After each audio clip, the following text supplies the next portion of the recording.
there were some notes of ambiguity from the Israeli leader, particularly on questions about ruling out future strikes on Qatar, for example, as well as any role or possible role of the Palestinian Authority in the transition arrangement for Gaza. So clearly some outstanding points there, but it does seem that after an hours-long meeting between Jared Kushner, Steve Witkoff and Netanyahu yesterday in New York, that the gaps between the two sides, or at least it's been reported here, seem to have been narrowing.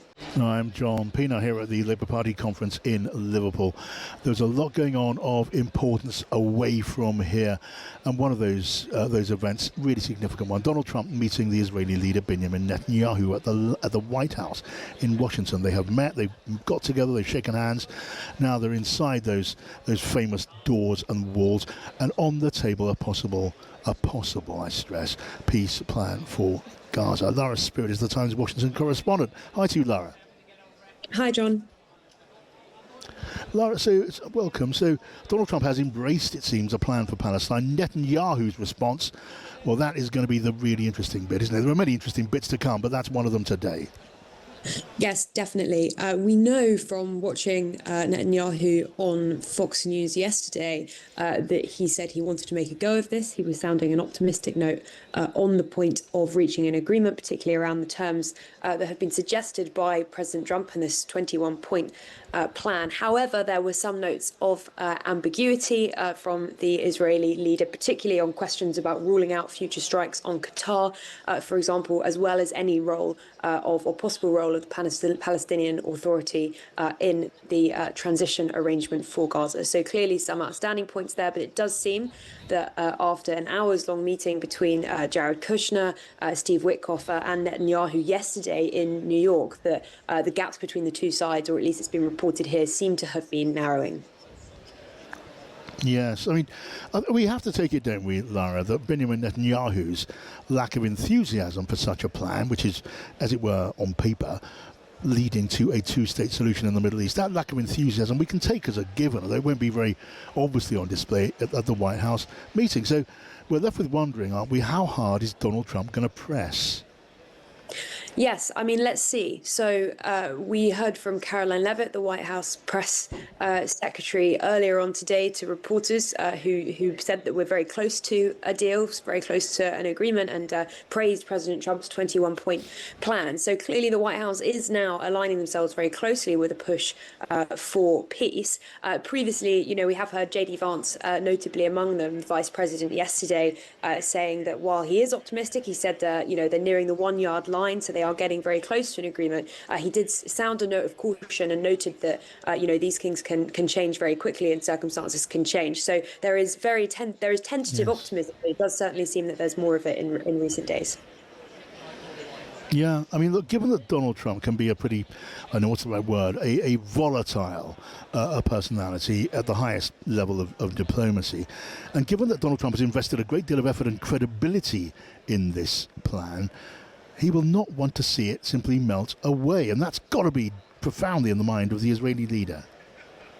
Yes, definitely, who counts on Trump's support as vital in securing his diplomatic aims internationally. And so he'll be walking a very delicate tightrope, knowing that he's facing obviously significant domestic pressure from some back in Israel about some of the perhaps less popular tenets with some on the right in Israel, and while also wanting to make sure that he recognizes that for Trump, as you say, this is now becoming very important. And Trump just now greeting Netanyahu at the White House was asked by reporters, are you feeling, optimistic about the chances of securing peace in Gaza? And he said that he was.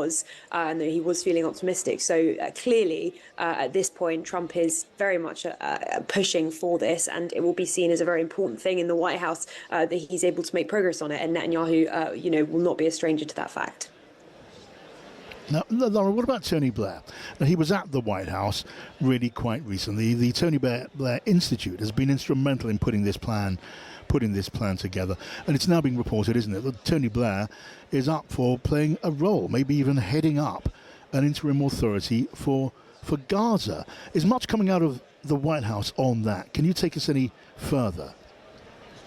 So not yet. I think that we will certainly see more about that in the coming days, and there's been a lot of interest, particularly among US news outlets here, to the role that Tony Blair could possibly play. And as you say, there's been the suggestion that he could well be heading up some sort of international transitional body that would be responsible for seeing Gaza through that first stage. And I mean, it's been somewhat difficult for Blair, particularly given his earlier associations with that plan for the Gaza Humanitarian Foundation, which of course he distanced himself from very much, but very much in many ways keen to play, it seems, the role of a peacemaker in this conflict. It's something that we know Blair has long been interested in, is solving these seemingly intractable international conflicts. And so it would be probably no surprise to people if he did come up with a role in this particular area.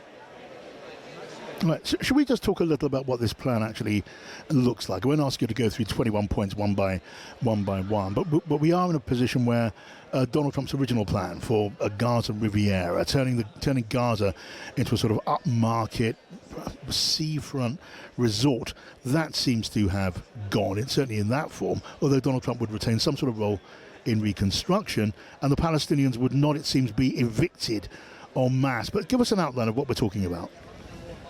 Yes, exactly. I think that's the key thing to stress here, which is that Palestinians would be encouraged to remain in Gaza under this plan. They would also be offered the opportunity to rebuild there. That's according to the copy of the proposal that was obtained by the Times of Israel, and they wouldn't be forced to leave. No Palestinians would be forced to leave, and those who do would be allowed to return. Now, also crucially here, Hamas would be barred from any leadership role, and Gaza's new leaders would commit to a peaceful coexistence with Israel. Now, there are other points in the plan, particularly this idea that Israel would commit to no further strikes on Qatar. We know that in recent weeks we had that strike from Israel on Qatar in the hope of eliminating some Hamas operatives. Now, clearly that's been difficult in a number of ways diplomatically for the US. Now, Netanyahu asked about this yesterday on Fox, said that he wanted to talk to Trump about this. He didn't want to talk about the diplomacy live on air on that particular point. But that is clearly some sort of a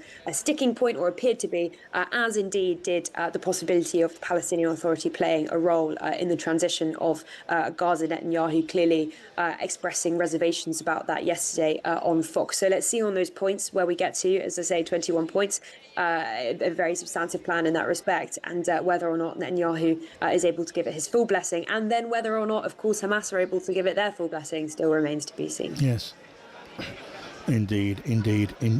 Now, Lara Spirit in Washington, thank you so much for that update. There's a lot to watch out for in that news conference between the Israeli leader and the President of the United States.